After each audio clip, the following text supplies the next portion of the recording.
The sky over Seoul hung heavy and grey, a canvas of impending change that no one could predict. Jay Park stood by his apartment window, watching the morning traffic crawl through the streets below. His coffee grew cold, forgotten beside him as an unusual stillness began to settle over the city. It started with a soft hum, almost imperceptible at first. Electronic devices flickered momentarily, smartphones, streetlights, digital billboards, all experiencing a synchronized pulse of energy. Most people barely noticed, chalking it up to a minor technical glitch. But something was different. Jay noticed the first disappearance when his neighbor, an elderly woman who always tended her small balcony garden, simply vanished. One moment, her colorful pots lined the railing. The next, they stood empty. No sign of struggle, no indication of what had happened. Across the city, similar events unfolded. A school teacher who had spent years mentoring troubled students, a doctor known for her compassionate care, a social worker who dedicated his life to helping refugees. They were all disappearing without a trace. The alien observers moved with precision, their technology beyond human comprehension. They had spent decades studying human potential, mapping genetic markers of empathy, cooperation, and genuine kindness. Their mission was simple yet complex: preserve the best of humanity while allowing the destructive elements to remain behind. Jay felt a strange tingling sensation crawl up his spine. He knew somehow he was next, not out of fear but a calm understanding.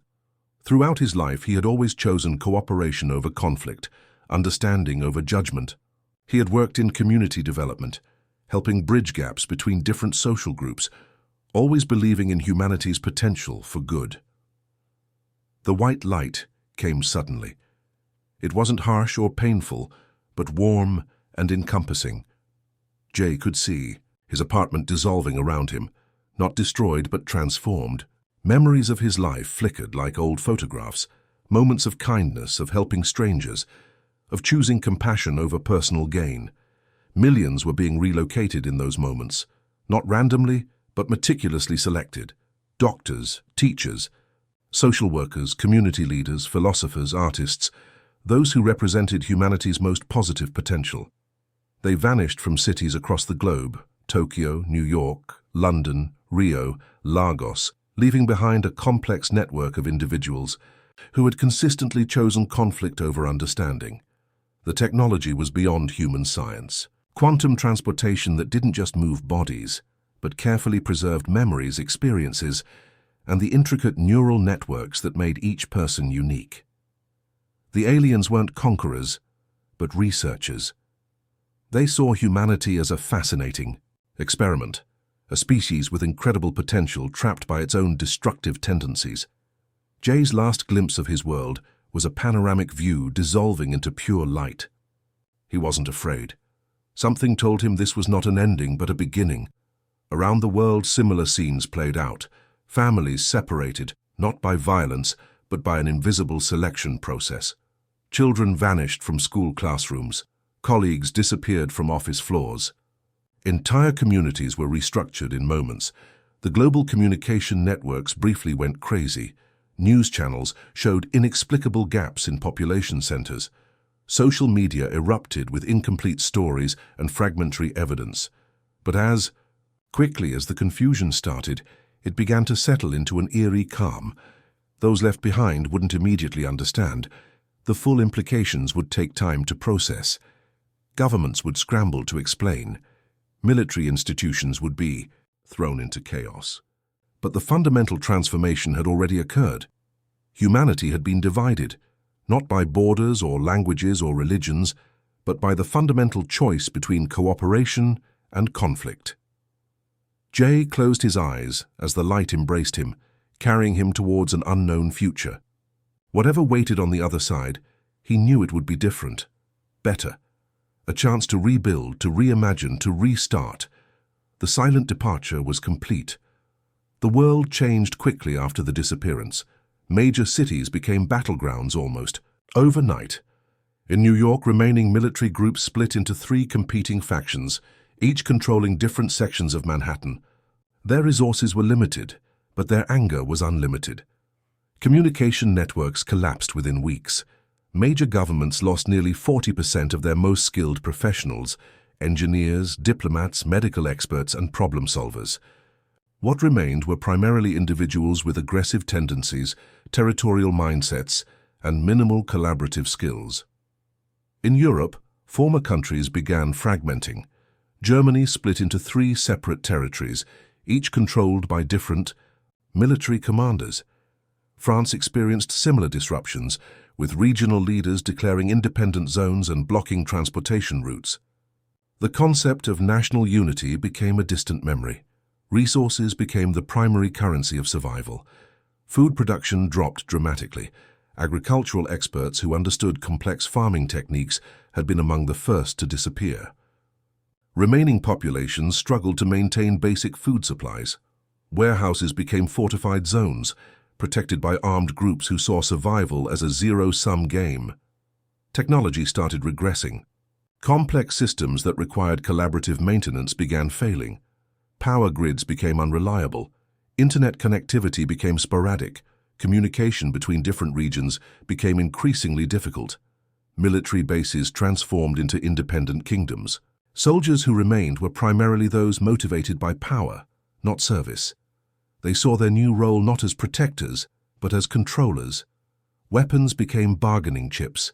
Advanced military technology was traded like precious metals. In Asia, the situation was equally chaotic. China's carefully constructed infrastructure began crumbling.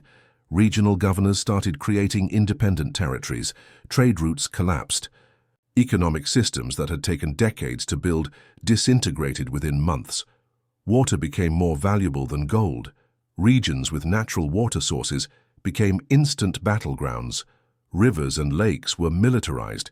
People who once lived peacefully as neighbors now saw each other as potential threats. Survival instincts transformed human interactions. Trust became a rare commodity. Communities that once celebrated diversity now looked at differences as potential weaknesses. Racial and cultural tensions, which had been carefully managed, resurfaces with shocking intensity. Young people suffered the most. Educational systems collapsed. Schools became storage areas for supplies. Children who survived learned survival skills instead of academic knowledge. The transmission of cultural and intellectual heritage became secondary to immediate survival. Economic systems lost all meaning. Currency became worthless. Bartering emerged as the primary method of exchange. A can of food might cost several weapons. A working vehicle could be traded for a small army of supporters. Climate challenges accelerated the destruction. Without collaborative scientific teams, response to environmental changes became impossible. Extreme weather events went unmanaged. Agricultural zones became unpredictable. Natural disasters found humans completely unprepared.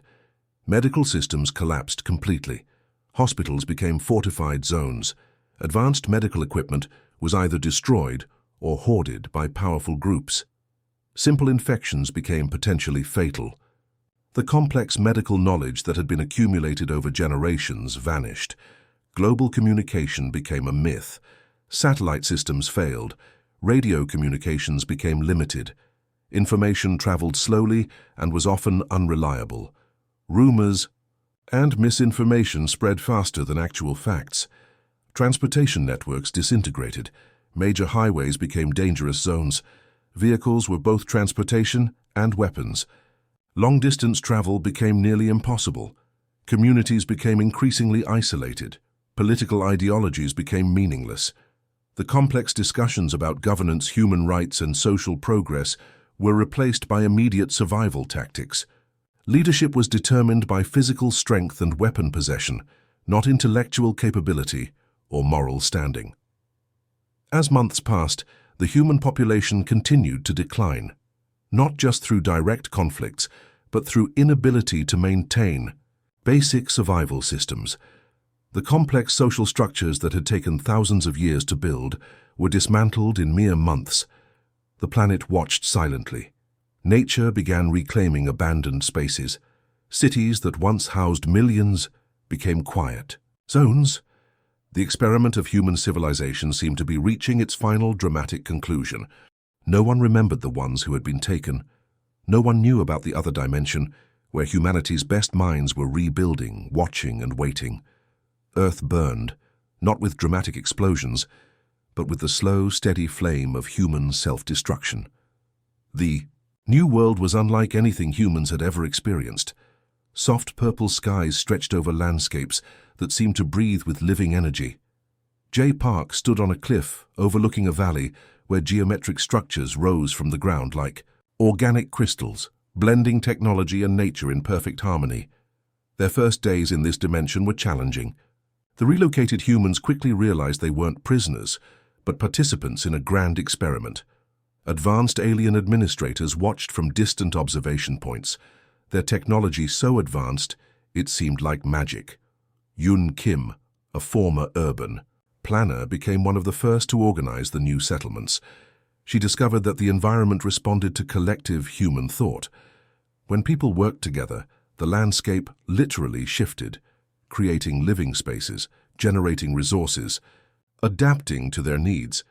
Water appeared from nowhere when communities needed it. Food sources emerged from ground that seemed to understand human nutritional requirements. The very environment was alive, intelligent, and responsive to collaborative human thinking. Technology developed at an unprecedented rate. Without the destructive elements of their previous society, human innovation exploded. Devices that could heal, communicate, and transform became daily tools.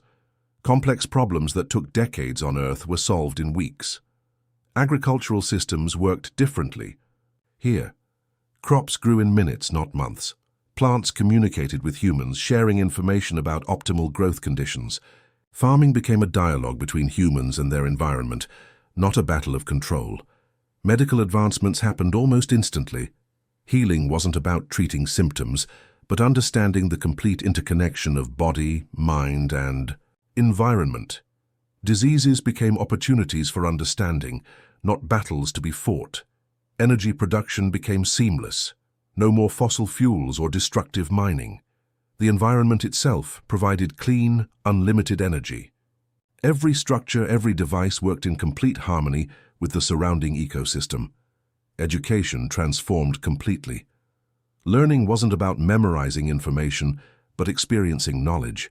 Children learned by directly experiencing concepts, their minds connecting with vast information networks that made traditional schools look primitive. Communication happened on multiple levels. Verbal language became just one of many ways humans interacted. Emotional understanding, thought sharing, and empathetic connections became primary communication methods. The alien administrators rarely intervened directly. They were more like guides, occasionally providing insights, but allowing humans to develop their own path. Their technology was so advanced, it appeared almost invisible, integrated into the very fabric of their new reality. Psychological healing became a collective process. Traumas from Earth, generations of conflict and survival struggles were processed together. No one was left alone with their pain. The community became the healer. Transportation was instantaneous. Thinking about a location could transport someone there. Physical limitations became flexible concepts. Distance lost its traditional meaning when thought could bridge any gap. Cultural differences didn't disappear, but became sources of celebration. Without competition and fear, human diversity became a strength. Each background, each perspective was seen as a valuable piece of a complex, beautiful puzzle. Governance emerged naturally. Leadership wasn't about power, but about service. Those with the most comprehensive understanding and deepest commitment to collective well-being naturally guided community decisions. Artistic expression reached new heights. Creativity wasn't constrained by market demands or survival needs. Art became a way of understanding the universe, of communicating complex emotions and ideas beyond traditional language. Time itself felt different. Linear progression became a flexible concept. Past, present, and future seemed to exist simultaneously. Memory wasn't just remembering, but a living, breathing experience. As months passed, the relocated humans realized they weren't just surviving, they were evolving. Their potential, previously limited by Earth's destructive systems, was now unlimited. Jay would often stand on that cliff, watching the living landscape, understanding that this wasn't just a new world. This was humanity's true potential. Finally, unleashed, the experiment had begun, and everything was possible. Seok Lee stood before a massive crystalline screen, watching the deteriorating Earth. His fingers moved across translucent interfaces, tracking the planet's slow destruction with a mixture of sadness and calculated hope. The observation system was unlike any human technology. Quantum entanglement allowed them to see multiple potential timelines simultaneously. Each moment on Earth was a complex web of potential interventions, carefully calculated to prevent total extinction while avoiding direct interference. Their first challenge was communication. They couldn't simply appear and solve Earth's problems. The remaining humans needed to solve their own challenges. Subtle technological seeds would be their primary method of intervention. A small device, no larger than a coin, could be digitally transported to a critical location. In a struggling medical facility, it might improve communication systems.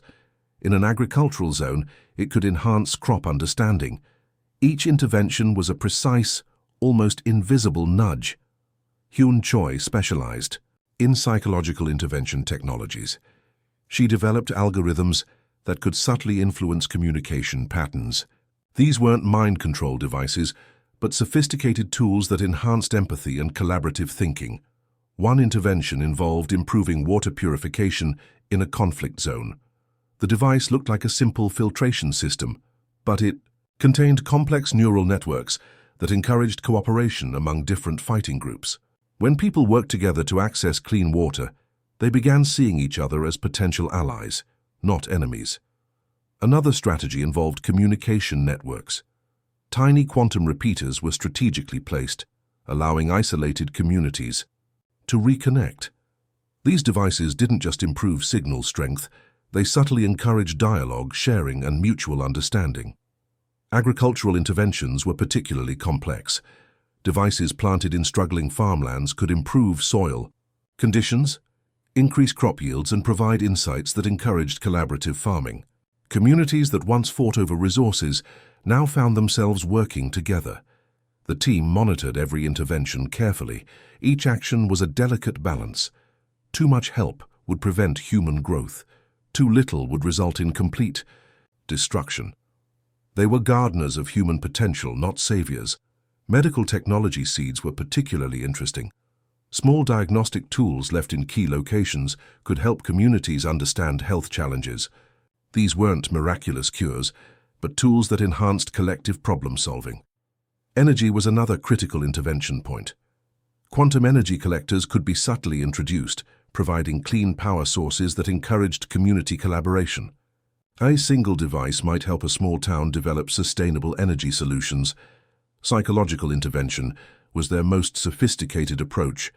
Communication algorithms that enhanced empathy, decision-making tools that encouraged collaborative thinking, and information networks that promoted understanding. They watched conflicts carefully. Some disagreements needed to happen.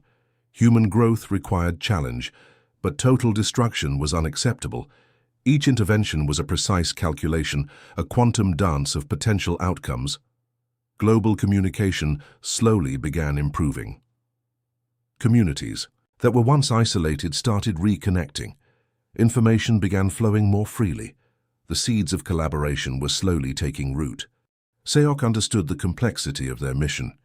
They weren't saving humanity. They were giving humanity a chance to save itself. Each intervention was a possibility, not a guarantee. The crystalline screen showed multiple timelines. Some were dark, showing potential paths of total destruction. Others showed glimmers of hope, communities rebuilding, cooperation emerging from chaos. Hyun would often say their work was like planting seeds in a damaged forest. Not every seed would grow, not every intervention would succeed. But hope existed in the attempt. As hours passed, small changes began appearing. A water shortage resolved through unexpected cooperation. A medical breakthrough achieved by combining different community knowledge. Communication improving between previously hostile groups. They weren't changing Earth directly. They were creating opportunities for change. The observation continued.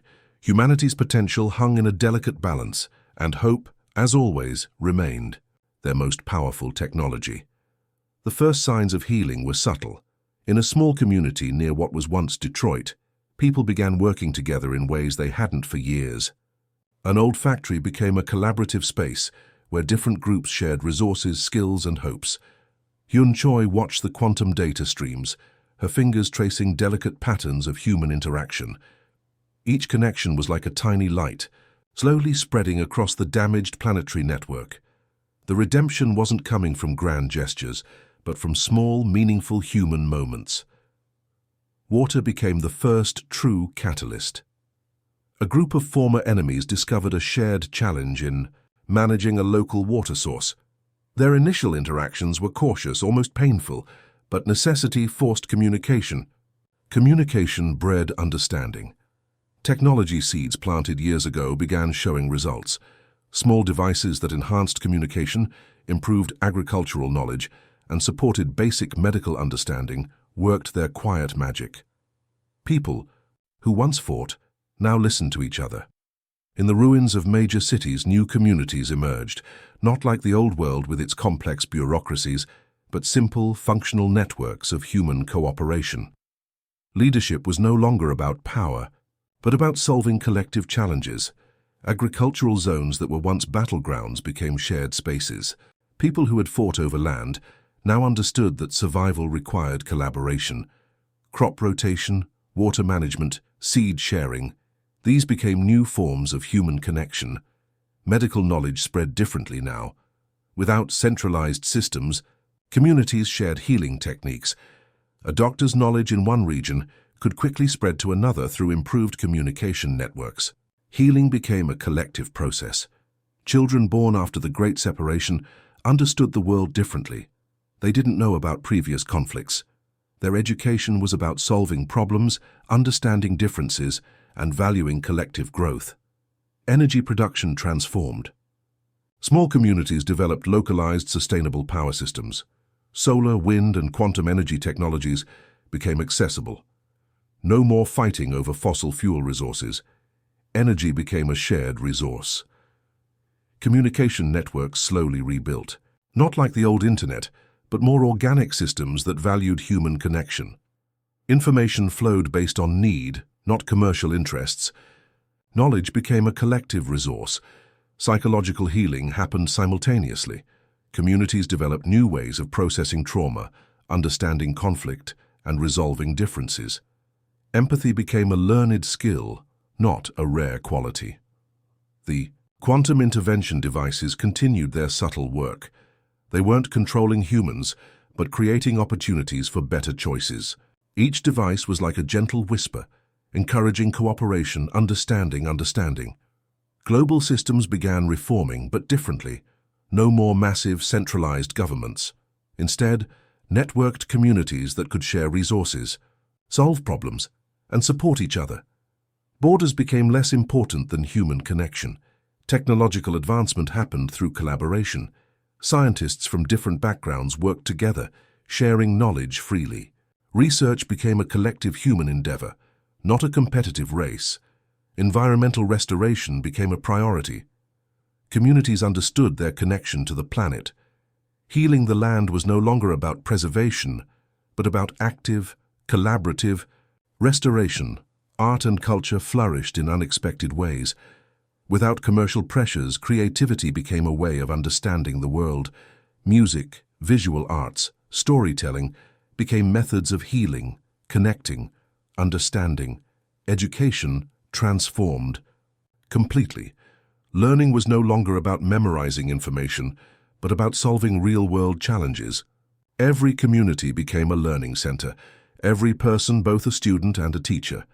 Conflict didn't disappear entirely. Human differences remained, but conflict became a way of understanding, not destroying. Disagreements were solved through dialogue, not violence. Jay Park, now an elder in this new world, would often tell young people about the old times, not as a warning, but as a lesson of human potential. How close they had come to total destruction, how they had chosen a different path. The redemption wasn't a single moment. It was millions of small choices, millions of conversations, millions of moments of understanding. Humanity had been given a second chance, and this time they were choosing differently. The whisper of redemption became a song of hope,